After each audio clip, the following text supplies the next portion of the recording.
중요한 일이 있는 날, 날씨가 일기예보랑 맞지 않아서 곤욕스러운 상황을 경험해 보신 적 있을 것입니다. 하루 종일 날씨가 맑을 것이라는 것을 예보를 믿고 나들이 나갔는데 갑자기 비가 와서 모처럼의 소풍을 망쳐버리기도 하고, 또 반대로 비가 올 것이라는 예보 때문에 우산을 들고 나갔는데 날이 맑아가지고 그 우산이 불편한 짐이 되어버리기도 하죠. 어, 모든 것을 예측하고 완벽히 준비하는 일은 결코 쉽지 않은 일입니다. 그래서 이런 우스갯소리도 있잖아요. 기상청 체육대회 때도 비 왔다. 뭐 이런 우스갯소리도 있는데 아무리 그 분야의 전문가들이라고 해도 모든 변수와 돌발 상황을 예견하고 철저히 대비하는 것은 사실상 불가능한 일이죠.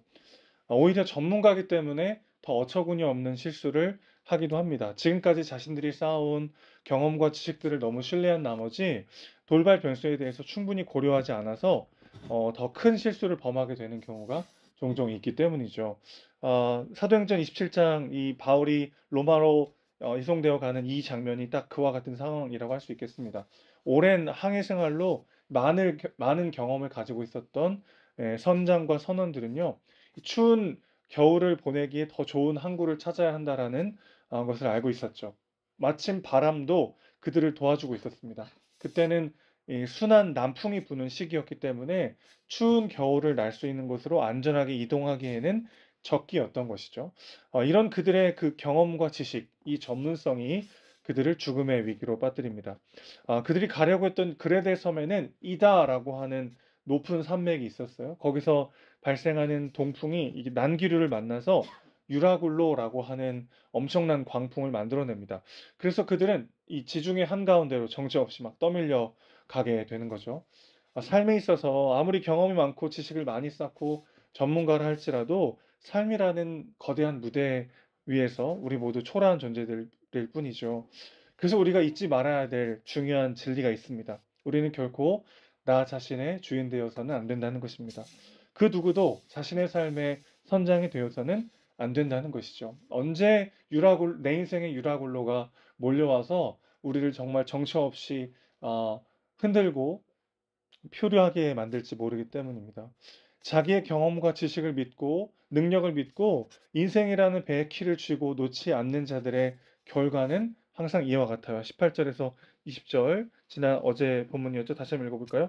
우리가 풍랑으로 심히 애쓰다가 이튿날 사공들이 짐을 바다에 풀어버리고 사흘째 되는 날에 배의 기구를 그들의 손으로 내버리니라. 여러 날 동안 해도 별도 보이지 아니하고 큰 풍랑이 그대로 있음에 구원의 요망마저 없어졌더라. 자기 손으로 자기의 소유를 자기가 읽어왔던 것들을 다 버리고 구원의 여망마저 사라져버린 이렇게 될 뿐이라는 거죠. 힘쓰고 애써도 하나님 없이 우리는 아무것도 아니라는 것을 기억해야 합니다. 잠시 인생의 순풍은 불 수 있어요. 그렇죠? 그래서 순풍이 불 때 우리는 언제든지 내 인생에 광풍이 불어닥친다는 사실을 까마득히 잊어버리고 하나님 없이도 스스로가 주인 되어 살아갈 수 있을 것처럼 착각할 때가 얼마나 많이 있습니까? 잠깐 잘 되는 것 같다가도 전혀 예상치 못했던 변수들 때문에 어려운 상황으로 몰아가게 되는 경우도 참 많이 있죠. 잠깐의 순풍 때문에 하나님을 잊어버리지 않는 우리 모두가 되시기를 주님의 이름으로 축원합니다. 하나님이 우리 삶의 주인이셔야 하는 것이죠. 나와 이 세상을 창조하신 분만이 온전히 우리를 인도하실 수 있기 때문에 그렇습니다.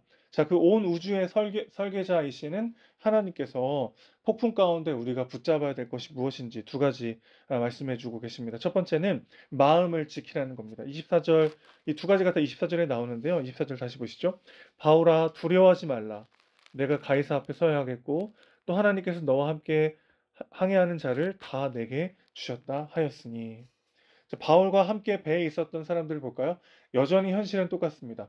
살 소망을 잃어버린 절망적인 상황이에요. 그러나 그들은 바울의 말을 듣고 마음의 새 힘을 얻습니다.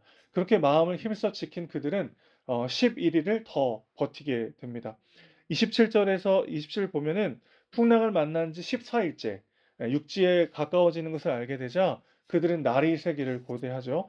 3일 만에 모든 소망을 잃고 이젠 죽었구나 절망하던 그들이 바울로 인해서 위로를 얻고 마음을 굳게 하자 버티고 견딜 수 있는 힘을 얻게 되었던 것입니다. 근데 바울은 왜 또 이들을 권면하고 할 수 있었죠? 아까 24절 읽었지만 하나님께서 그 마음속에 있는 두려움을 씻어주셨기 때문이죠.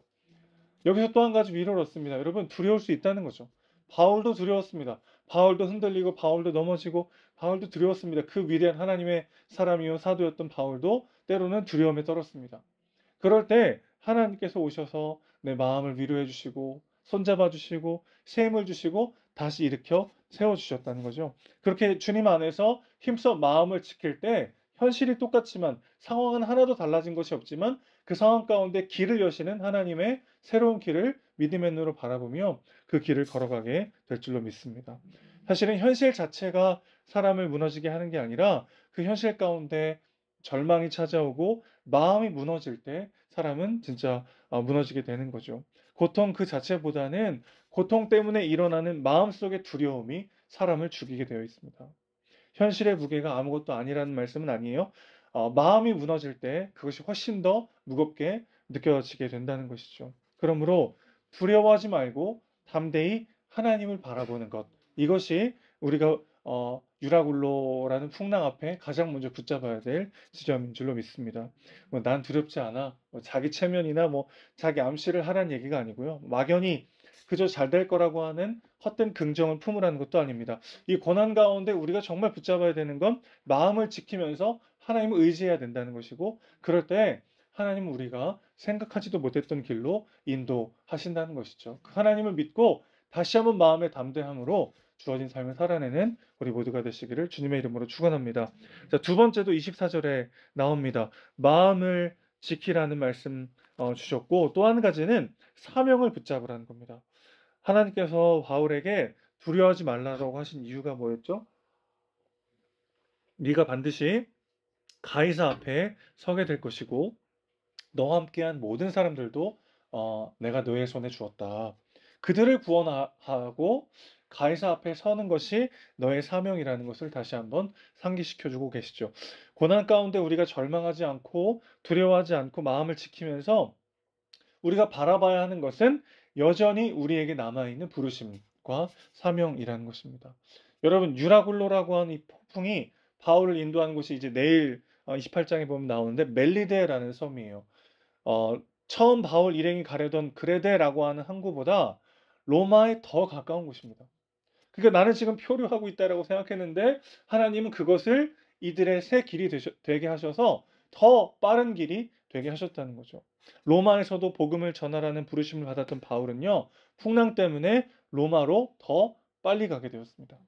유라굴로라고 하는 광풍은 나를 이리저리 표류하게 만드는 폭풍이 아니었고, 그 광풍을 등에 업어서 초고속으로 로마로 향하도록 하는 하나님의 도구였다는 것이죠.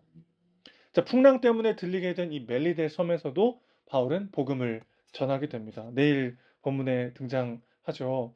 그러니까 하나님은 실패하고 넘어졌다고 생각한 바로 그 자리에서 나만이 감당할 수 있는 사명의 자리를 여시는 분이신 줄로 믿습니다. 그렇기 때문에 담대하라는 것이죠. 내 소유를 잃고 내 계획과 나만의 성취와 나만의 어떠함이 흔들리고 무너질 때 우리는 두려울 수밖에 없습니다.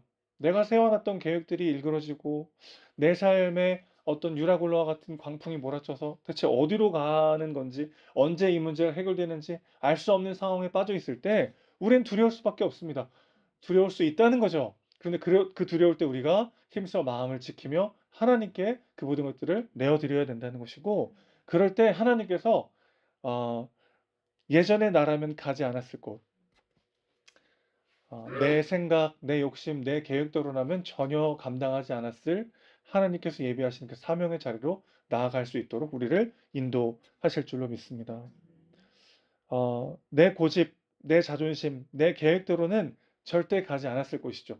바울도 마찬가지입니다. 이 멜리데라고 하는 섬을 그는 전혀 갈 계획과 생각조차 하지 않았어요. 그러나 그곳에도 하나님이 사랑하신 한 영혼이 있었고 바울을 통해 영광 받으실 하나님의 놀라운 계획이 있었습니다. 고난은 우리를 사명의 자리로 인도합니다. 하나님의 눈물과 하나님의 마음이 있는 곳으로 우리를 안내합니다. 그렇기 때문에 고난의 때 우리는 기억해야 하죠. 우리 앞서서 우리를 기다리는 것은 사망이 아니라 사명인 줄로 믿습니다. 이 진리를 깨달은 자는 비로소 담대히 선포할 수 있게 되는 거죠. 그러므로 여러분이여 안심하라. 나는 내게 말씀하신 그대로 되리라고 하나님을 믿노라. 이 25절의 고백이 우리의 고백이 되길 소망합니다. 여러분, 나 스스로에게도 선포하시고요. 나와 함께하는 주변 사람에게도 선포할 수 있었으면 좋겠습니다. 그러므로 여러분이여 안심하라. 나는 내게 말씀하신 그대로 되리라고 하나님을 믿노라. 여러분 스스로에게 선포하시고 내 주변 사람들에게 선포하면서 무거운 현실 속에서도 유라굴로와 같은 광풍을 만나 이리저리 흔들리고 표류하는 것 같은 그 현실 속에서도 우리 영혼의, 우리 인생의 진정한 밭이 되시고 생명 되시고 계획 되시고 은혜 되시는 하나님과 함께 이 길을 묵묵히 걸어가는 우리 모두가 되시기를 주님의 이름으로 축원합니다. 하나님 아버지, 아무리 잘 계획하고 아무리 철저하게 준비해도 인생의 유라굴로가 닥쳤을 때 우리는 너무나도 무기력하고 나약한 부족한 존재임을 다시 한번 깨닫게 됩니다. 주님, 그렇기 때문에 우리 중 그 누구도 내 삶의 주인일 수 없음을 다시 한번 고백합니다. 하나님, 우리 삶에 오셔서 내 마음 가운데 오셔서 우리 삶의 진정한 유일한 주인 되어 주시옵소서. 하나님의 때에 하나님의 방법으로 가장 좋은 것을 주시는 하나님을 신뢰하게 하시고 내 뜻과 내 생각을 주님께 내어드리며 하나님의 인도하심 앞에 순종하며 나아가는 우리 삶이 될 수 있도록 주여 붙잡아 주시옵소서. 주님, 힘써 마음을 지키기 원합니다. 두려움과 절망이 내 안에 찾아올 때 바로 그때가 기도해야 될 때임을 기억하게 하시고 바로 그때가 주님을 찾고 주님을 붙잡아야 할 때임을 기억하게 하시고 두려워하지 말라. 내가 너와 함께함이라. 놀라지 말라. 내가 나의 권능의 팔로 너를 붙잡고 있노라. 우리에게 말씀하시는 하나님 음성을 마음에 새기며 담대히 마음을 지키며 일어서게 하시고 그럴 때 내 욕심, 내 생각, 내 계획대로라면 절대 가지 않았을 하나님께서 내게 주실 그 사명의 자리로 나아갈 수 있도록 인도하신 줄로 믿습니다. 주님, 고난은 우리에게 사망이 아니라 사명임을 믿습니다. 주님의 마음과 주님의 눈물이 향해 있는 그곳으로 우리를 안내하실 것이고 그곳에서 우리는 우리가 감히 바라지도 못했던 영광스러운 길을 걸어가게 될 줄로 믿습니다. 오늘도 눈을 들어 주님을 보게 하시고 주님께서 주시는 그 영광의 길을 함께 걸어갈 수 있도록 주여 붙잡아 주시옵소서. 우리 사랑이시고 주인이신 예수님의 이름으로 기도합니다. 아멘.